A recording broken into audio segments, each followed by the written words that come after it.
Estamos en contacto en primer lugar con Paulina Fachín, que es representante de la Mesa por la Unidad Democrática de Venezuela acá en Perú. Señorita Fachín, tenga usted buenos días, bienvenido a Enlace Regional a través de RCR, Red de Comunicación Regional. Buenos días, gracias por este enlace telefónico, buenos días a todas las personas que nos escuchan. Y también estamos en contacto con Luis Fernando Núñez, él es consultor del Instituto Nacional Demócrata, analista de temas políticos y ha vivido mucho tiempo en Venezuela. Qué gusto saludarte, ¿cómo estás, Luis Fernando?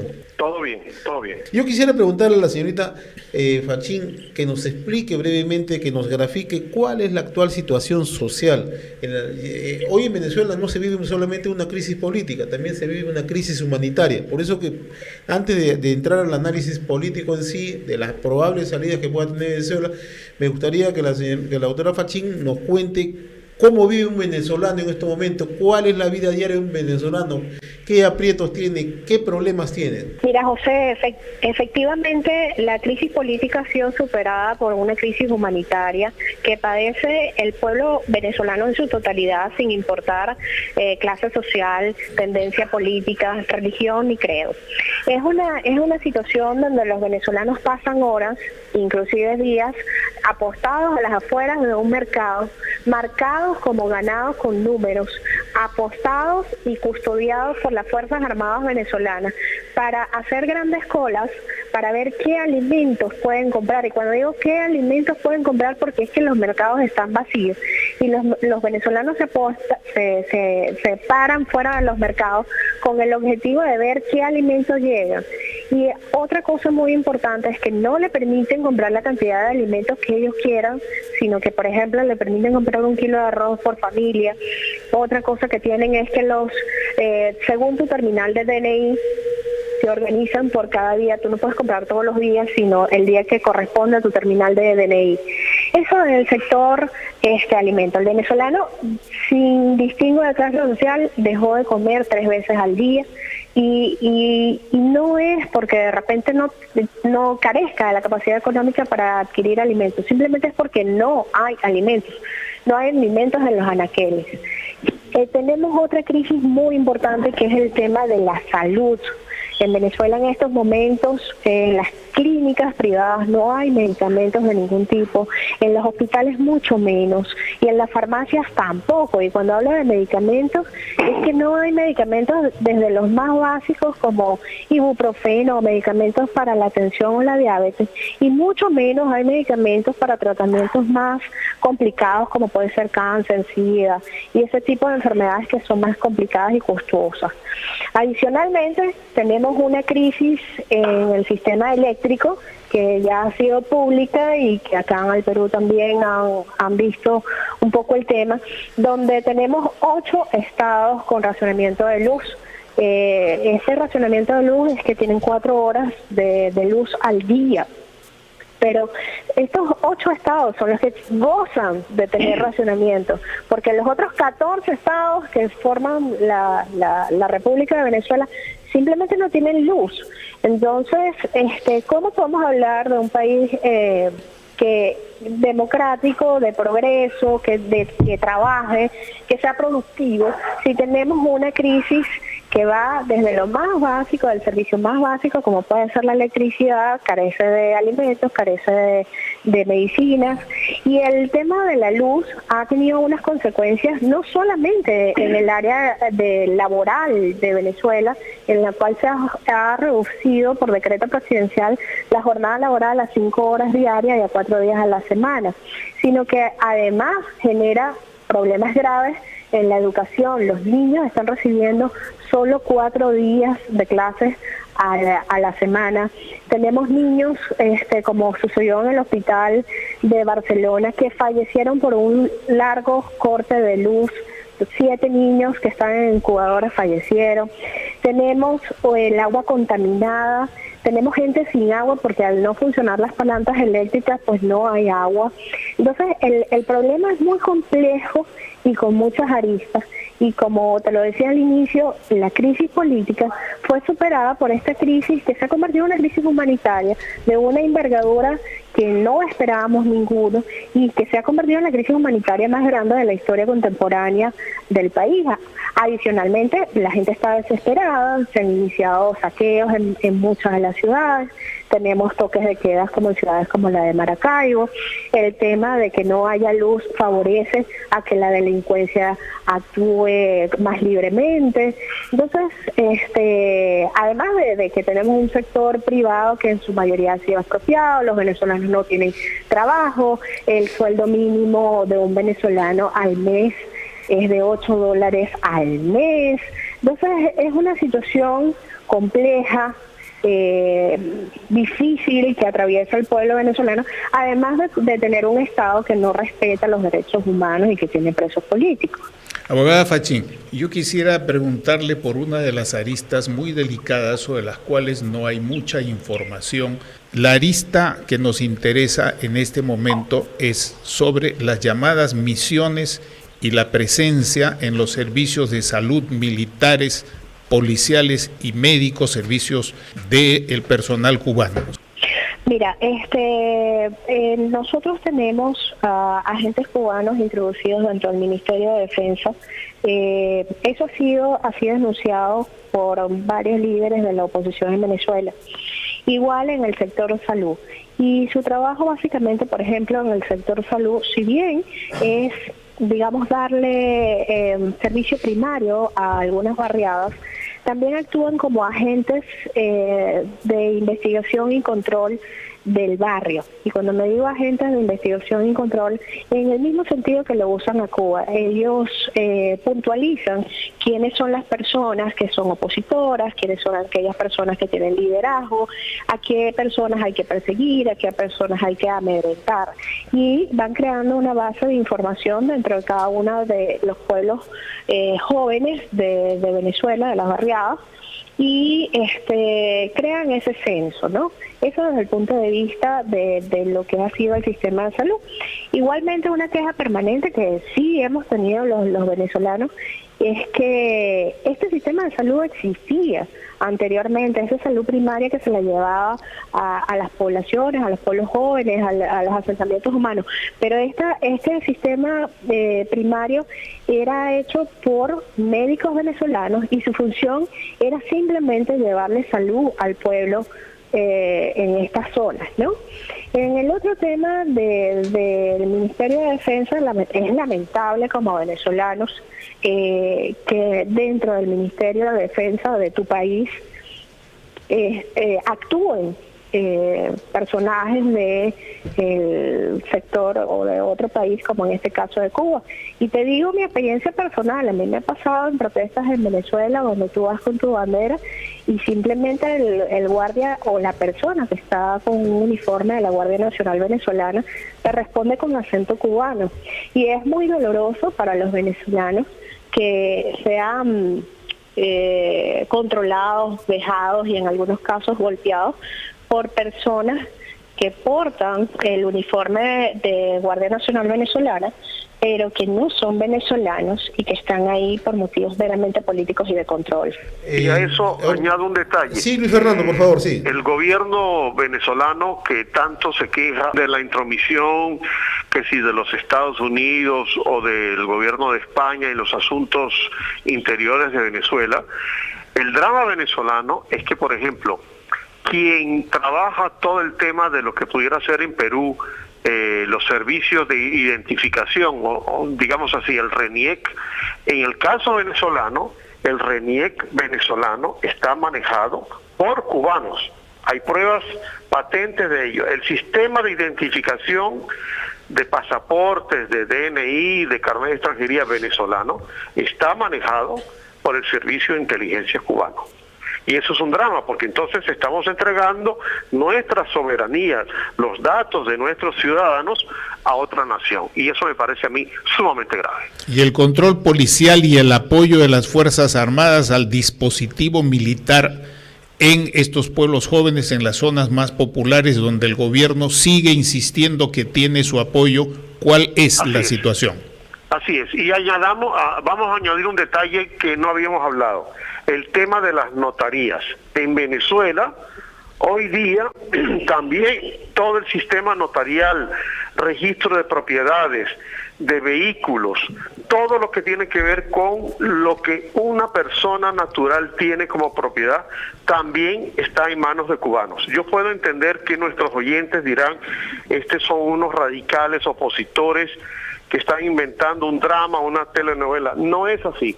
Cualquier persona puede, a través del Google, buscar información y se va a dar cuenta que tanto lo que Paulina ha dicho como lo que yo estoy diciendo es absolutamente cierto. Estamos absolutamente controlados por los servicios de inteligencia cubana, porque además esto no es novedad. Esto lo hizo Cuba cuando intervino en países como Angola, en África, o como en otros países. O sea, es un sistema. Cuba se pega donde hay plata, se adhiere como una sabandija y trata de controlarlo todo. Nosotros sabemos, por ejemplo, que el presidente Maduro viaja a Cuba con una frecuencia inusitada. ¿Por qué? Porque ese es el sistema de los cubanos, controlar un país hasta donde pueden. Luis Fernando. Ahorita están coqueteando con los Estados Unidos, siguen tratando de dominar el sistema político y económico venezolano. Si hay un intervencionismo claro en Venezuela, prácticamente lo que nos están mencionando es que el gobierno cubano ha filtrado todos los niveles de Estado y es más, y tiene ya quizás como una representación de Estado también en Venezuela, dentro del Estado venezolano. Frente a esto y este tipo de intervencionismo, hay mecanismos multilaterales en Latinoamérica que se han establecido para vigilar justamente este tipo de situaciones. ¿Cómo están funcionando ellos? ¿Cómo está funcionando la OEA? ¿Cómo están funcionando otros mecanismos y otras organizaciones que justamente les escuchamos en algunas circunstancias muy activas, hablando del intervencionismo, hablando de los sistemas democráticos y otros temas, pero en Venezuela sobre Venezuela no los hemos escuchado mucho? ¿Cuál es la apreciación de Fernando? Yo voy a dejar que Paulina tal vez se refiera al caso de UNASUR y yo me voy a referir al caso concreto de la OEA. Como ustedes saben, la OEA es un mecanismo regional donde están representados todos los países, pero donde cada país vale un voto.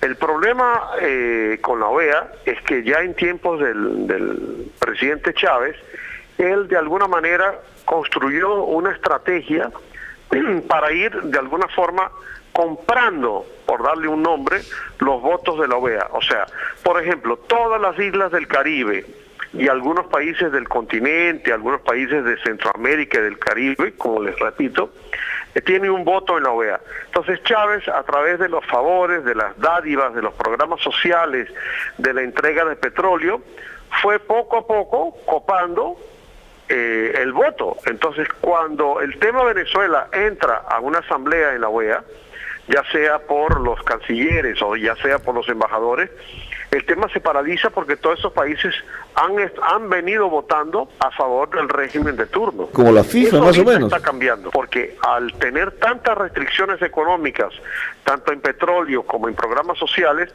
ahora los países ya tienen una posición distinta. Por eso es que en las últimas 2 semanas ya se viene especulando sobre la posibilidad de invocar la Carta Democrática, donde hay artículos muy, muy concretos que hablan sobre cómo se pudiera de alguna forma aislar políticamente al país que no cumple con esas cláusulas democráticas. Voy a permitir entonces que Paulino explique un poco cuál es la misma situación en el caso de UNASUR.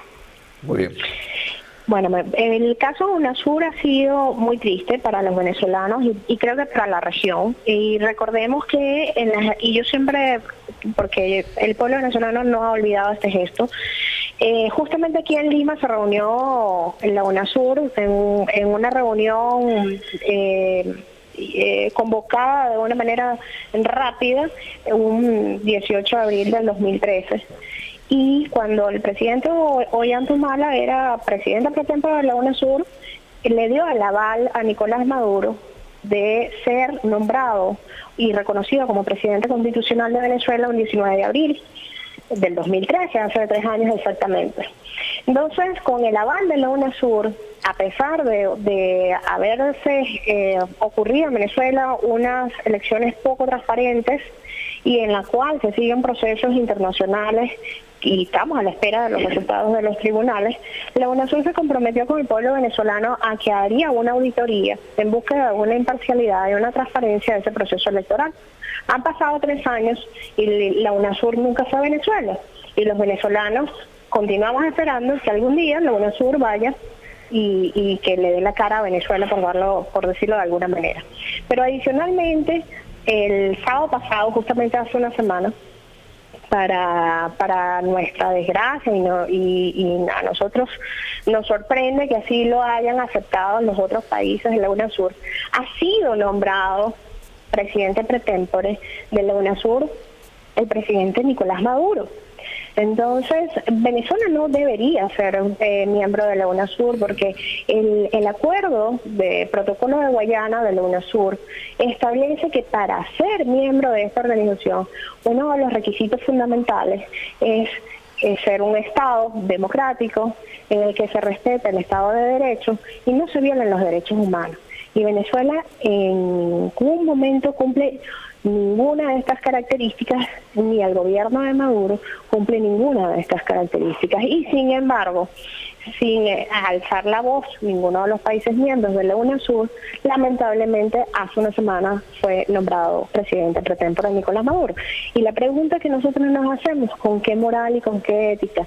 Ni Dios lo quiera, alguno de los países miembros de la UNASUR tuviera un problema con respecto a su gobierno democrático, la ruptura del hilo constitucional, ¿con qué moral Nicolás Maduro pudiera pronunciarse en este sentido en la región? En ninguno.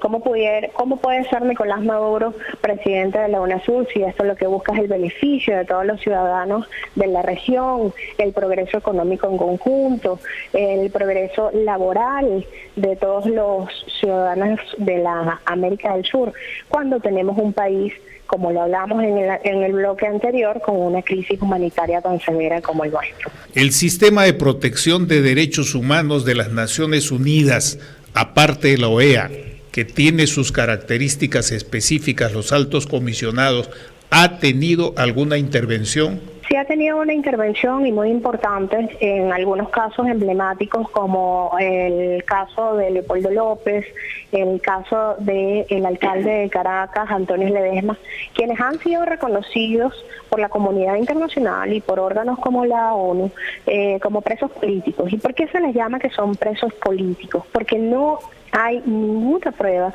que justifique que en estos momentos no tengan libertad. Y adicionalmente también se han manifestado en el sentido de la violación de los derechos humanos que permanentemente sufren los presos políticos en Venezuela. Recordemos que tenemos estudiantes en cárceles tan terribles como la conocida con el nombre de La Tumba, y me refiero específicamente a uno de nuestros valientes estudiantes, Loret Salet, quien se encuentra en estos momentos recluido desde hace 1 año y 8 meses en esta cárcel, que es un sótano 5, no lo dejan recibir visitas, no recibe luz solar, no tiene ventilación, sino solamente es aire acondicionado, no tienen derecho a ser revisados por médicos, no tienen derecho ni siquiera a tener un reloj para saber cuántos días tienen ahí o cómo transcurren las horas. Entonces, cuando uno creía que este tipo de situaciones ya no se daban en el mundo, y menos se daban en nuestro continente, pues en Venezuela sí suceden esas violaciones de derechos humanos, y lo más triste es que tenemos una comunidad internacional que guarda un silencio, que se ha convertido en cómplices de un gobierno de Nicolás Maduro violatorio de los derechos humanos de los venezolanos. Sí, es impresionante la forma como nos señala Fernando que la compra de votos, ¿no?, por parte de Hugo Chávez para alinear, ¿no?, una posición a favor de un gobierno como el que está viviendo Venezuela.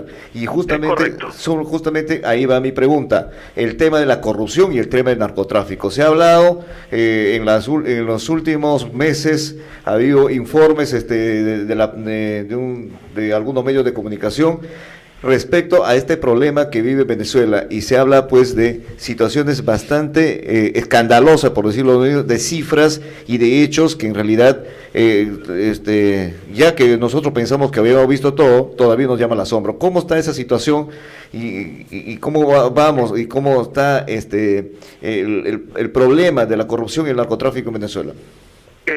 Digamos que el día que este régimen de Chávez y Maduro caigan y se descubra toda la verdad, lo que el Perú vivió en la época de Montesinos va a parecer prácticamente un cuento infantil. El narcotráfico ha penetrado en Venezuela las altas esferas políticas y militares. Digamos que pasean como perro por su casa las avionetas que transportan droga. Recordemos que hace pocos meses 2 sobrinos que vivían en la propia casa del presidente Maduro y su esposa fueron atrapados con una avioneta absolutamente llena de droga. O sea, el sistema político venezolano y militar está absolutamente enquistado y absolutamente manejado por los grandes intereses. El propio Diosdado Cabello se le conoce como prácticamente el general de los soles, el que maneja los grandes carteles en Venezuela y con grandes propiedades e inversiones en paraísos fiscales y en otras partes del mundo. Por eso les digo, el día que todo este esqueleto se descubra, lo que hizo Montesinos en su tiempo va a parecer un juego de niños. Y lo que fue el gobierno de Pérez Jiménez va a parecer un cuento de Caperucita Roja al lado de la gravedad de las circunstancias actuales y la necesidad de una especie de un gobierno de los finales de los años 58 que da origen al pacto de punto fijo. Alguna gente inocente siempre puede tratar de emular un poco lo que fueron los frutos de las dictaduras, pero en el fondo, cuando todo eso se destapa, lo que tenemos es un sistema absolutamente corrupto y, por supuesto, que no quiere entregar el poder. ¿Cuál es el gran temor de Maduro y de toda la gente que lo rodea? Que el día que entreguen el poder se va a destapar toda esta olla de corrupción, todos estos contactos internos y externos, donde, como dijo Paulina, hay un silencio cómplice porque hay mucha gente ganando dinero y haciéndose la vista gorda frente a lo que pasa en la parte social, económica de Venezuela. Ahora, no es que yo quiera, igual que Paulina, crear una zozobra, pero el sistema político y social y económico venezolano ya llegó al fondo, ya no hay más. Por eso es que en menos de 2 días se consiguieron más de 1 millón de firmas para iniciar el proceso revocatorio. Ya la gente está tan desesperada que ya no le tiene miedo al gobierno, a la represión, a las colas, y ha decidido salir a la calle. Así como hemos conseguido en 2 días casi 1 millón de firmas para iniciar el proceso de la petición del revocatorio, el día que esas firmas sean validadas y el poder electoral por fin tenga que convocar el referéndum, vamos a conseguir las firmas que hagan falta para revocar el gobierno. Y otra cosa que es importante, porque siempre nos tildan y nos acusan de golpistas. Nosotros no somos golpistas, nosotros estamos invocando artículos de la Constitución que permiten que un gobierno a la mitad de su periodo, sea cual sea el cargo, ya sea alcalde o ya sea presidente, pueda ser sometido a un proceso de revocatorio. Eso está en la Constitución. Por eso quienes nos acusan de golpistas, simplemente lean la Constitución y vean que ahí está todo lo que se necesita para cumplir con las leyes del país. ¿Qué hace que en Venezuela no se haya desatado una guerra civil y están buscando mecanismos democráticos para poder resolver estos temas, con la gravedad de la situación política y social que vive en este momento? Realmente, si vamos a ser sinceros, yo sí creo que hay una guerra civil no declarada, pero las informaciones que tenemos, por ejemplo, es que solamente en el primer trimestre de este año se han incrementado en 30% los saqueos. Pasa un camión por una carretera, un negocio que está cerrado, lo rompen, le levantan las puertas y saquean. Si hay un camión que por un defecto mecánico se paró en una carretera para tratar de arreglarlo, La población viene, saquea el camión, si tiene que matar al chofer, lo mata y se lleva todos los alimentos habidos y por haber. O sea, en el fondo sí ha empezado esta guerra civil encubierta. En cualquier parte de Caracas tú sales en la mañana y no sabes si regresas a tu casa porque se puede armar un problema, ya sea en el bus o el transporte público que viajas, ya sea en la calle. O sea, no hay ya un sistema que proteja al ciudadano. La gente sale a la calle y no sabe si regresa en su casa.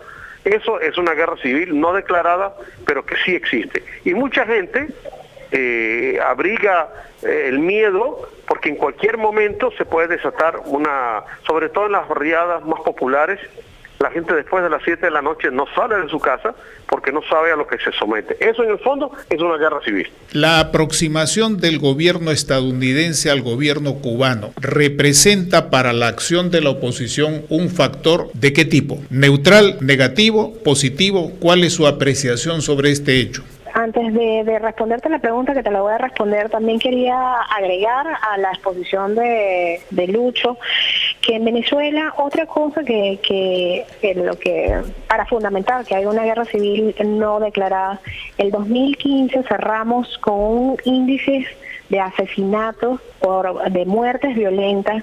Esta cifra es la oficial, de 28.000 venezolanos asesinados. Sí, hablamos que en un país en el cual no hay una guerra, en un país donde impera la democracia, en un país normal, tenemos 28.000 muertos por violencia, de los cuales solamente el 4% está con procesos penales abiertos, estamos graves. En Venezuela sí hay un proceso muy violento interno creado por el mismo gobierno. Para responderte a la pregunta con respecto a las relaciones entre Cuba y Estados Unidos, la relación entre Cuba y Estados Unidos es una relación entre Cuba y Estados Unidos. Tú lo acabas de decir. Ojalá sea en beneficio del pueblo cubano, quien ha sufrido más de 50 años de precariedad y que ahora está aperturándose, si se quiere, al mundo, a conocer qué es la Internet, a poderse tomar una Coca-Cola y a una cantidad importante de cosas de las cuales ni siquiera conocía. Hay muchísimos cubanos que ni siquiera sabían y que no saben hoy en día cómo manejar Internet, una cosa tan básica en todos nuestros jóvenes. Pero la relación entre Cuba y Estados Unidos es una relación entre Cuba y Estados Unidos en la cual nosotros no tenemos absolutamente nada que ver. Es una relación bilateral entre estos dos países y pues el tiempo dirá que va a surgir de este cambio de política de Estado de Estados Unidos. Ahora, lo que sí quiero resaltar al respecto, y era porque justamente lo veía en un noticiero el día de ayer en Perú, que han abierto la posibilidad del envío de divisas de los peruanos a sus familiares que están en Cuba, o de los cubanos que están aquí que le envían a sus familiares que están en Cuba. Ojalá en Venezuela pudiéramos hacer eso, porque en Venezuela también, como tenemos un control cambiario, ni siquiera podemos mandarles ni divisas, ni medicamentos, ni alimentos por valija o a través de una empresa a nuestros familiares o amigos que están en Venezuela. En las próximas semanas creo que vamos a tener novedades en Venezuela, no todas muy agradables, porque se van a seguir violando los derechos humanos y sobre todo el poder electoral está secuestrado por el gobierno de turno y va a hacer todo lo posible para impedir que el proceso de referéndum se haga, pero la fuerza de los votos y de la población va a ser mayoritaria. Por eso estamos casualmente reunidos hoy sábado, durante esta mañana, trabajando las estrategias para poder reunir a la colonia venezolana en el Perú, que es muy numerosa, y decirles que su voto, su palabra, su fuerza es muy importante para conquistar la democracia en Venezuela, que está secuestrada por el gobierno de turno. Les agradecemos muchísimo esta llamada y la preocupación de ustedes y de las personas que viven en el interior del país por el caso venezolano. Bien, a Luis Fernando y a Paulina Fachín sumamente agradecidos, y nos comprometemos que el íntegro de la entrevista va a ser colgada en nuestro portal www.rcrperú.com P para que la comunidad de venezolana y la comunidad internacional en realidad conozca esta esclarecedora situación que se vive en estos momentos en Venezuela. Un abrazo y hasta la próxima a ambos, tanto a Luis Fernando Núñez como a Paulino Fachín. Buenos días. Muchísimas gracias y gracias por ese interés y por convertirse en la voz de millones de venezolanos que hoy claman libertad, justicia y paz.